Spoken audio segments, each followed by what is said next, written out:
Welcome to another episode of China Update, where I provide you guys with the most up-to-date political, economic and geostrategic analysis on the world's number 2 economy.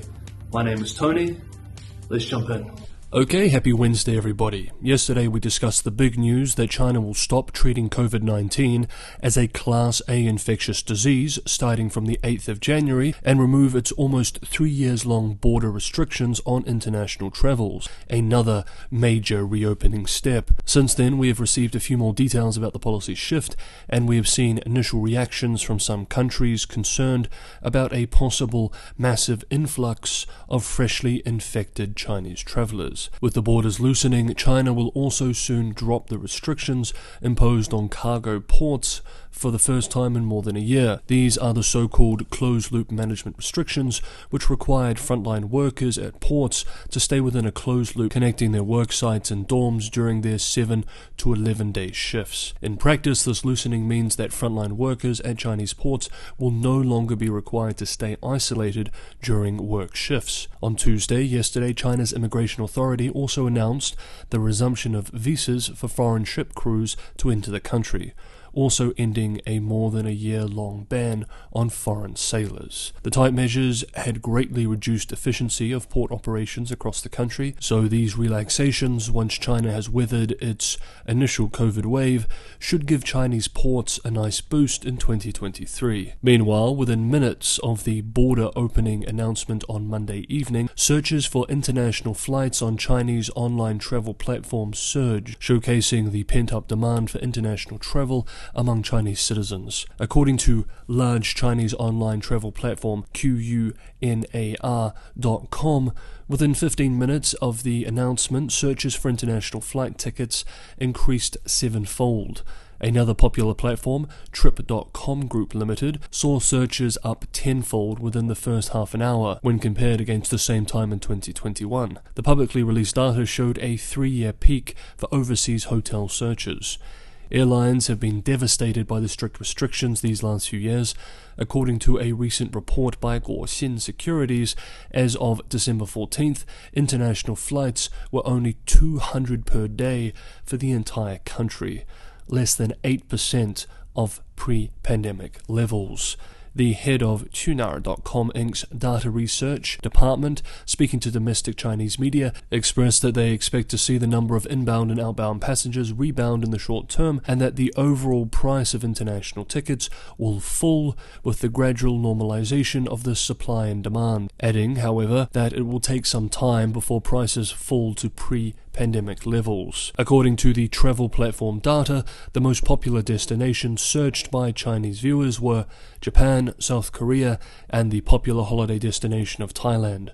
However, with memories of January 2020 fresh in many minds, not all countries are keen to see huge numbers of Chinese visitors pour in. China is experiencing the world's largest COVID-19 outbreak, raising concerns among public health officials worldwide. We remember that almost 37 million people may have been infected with the virus on a single day last week, according to leaked estimates from Beijing's top health authority. At a press conference on yesterday, Japanese Prime Minister Fumio Kishida told reporters that Japan will require negative COVID-19 test results for travelers coming from China starting from the 30th of December. Travelers who have been in the Chinese mainland within a 7-day period will undergo testing upon arrival, with all positive cases requiring a week of quarantine. Kishida expressed that there is simply too many information blind spots with China's current first wave, and Tokyo must, quote, prevent a wave of infections entering the country. End quote. According to a Japanese Ministry of Foreign Affairs statement, airlines have been asked temporarily to not increase the current number of flights to the Chinese mainland, Hong Kong and Macau. However, travelers from Hong Kong and Macau will not be subject to the previously mentioned testing requirements. Meanwhile, the United States is also considering taking similar measures for people traveling from China.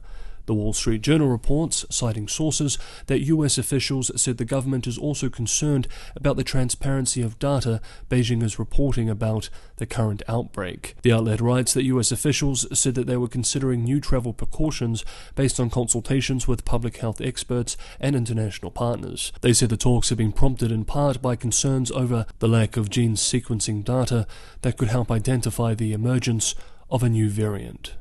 Okay, next up. Yesterday, Tuesday, speaking at a press conference in Taipei, Taiwanese leader Taiwan announced new plans to bolster Taiwan's defense in the event of an attack from the mainland. Tai pledged to beef up Taiwan's armed forces with longer military service and more muscular training, expressing, quote, "Peace will not drop from the sky. Taiwan is on the front line of authoritarian expansion." End quote. The announcement comes just 2 days after the People's Liberation Army conducted yet another series of military drills around the island, its largest since the Pelosi visit earlier this year. We remember too, on Saturday the US signed into law new military and financial support for Taiwan. The war in Ukraine was a theme in Tsai's speech too. Quote, "Ukraine has not fallen. The Ukrainians are still fighting hard, and the Ukrainian people's firm will to protect their homeland has moved all people around the world who love freedom and democracy." End quote.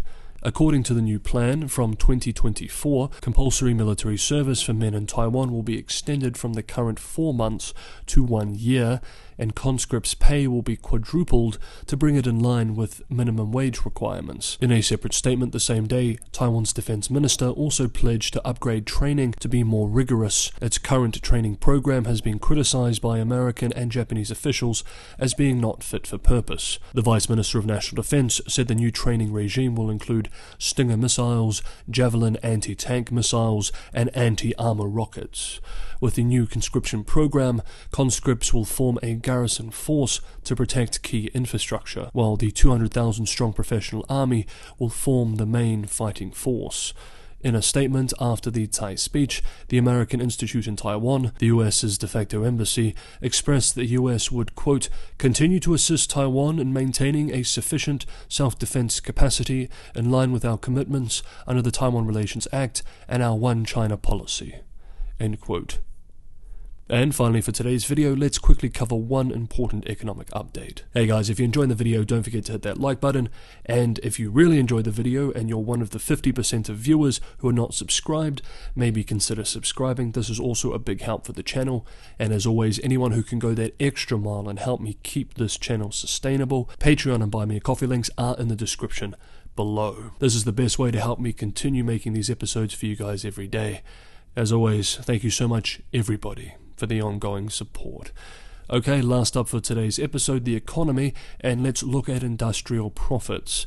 According to data published yesterday by the National Bureau of Statistics, profits at industrial firms in China declined in the first 11 months of this year, dropping 3.6% in the 11-month period year-on-year. Profit at foreign firms fell 7.8% in the first 11 months of the year, steepening from a 7.6% decline in the first 10 months of 2022. For private firms, earnings dropped 7.9%, while state-owned enterprises saw their profits rise 0.5%, suggesting once again the preferential treatment received by SOEs. Industries involved with key commodities were hit the hardest, with the data showing that earnings for oil, coal and other fuel processing industries plummeted 74.9% this year through November. Profits for ferrous metals smelting and pressing plunged 95%.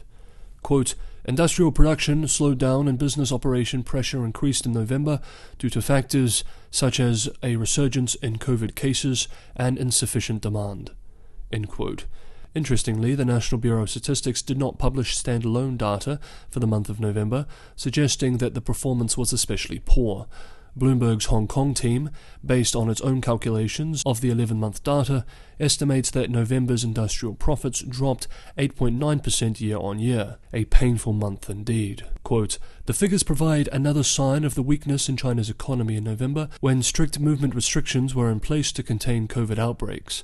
Growth in industrial output last month slowed to the weakest since May, while factory gate prices continued to fall."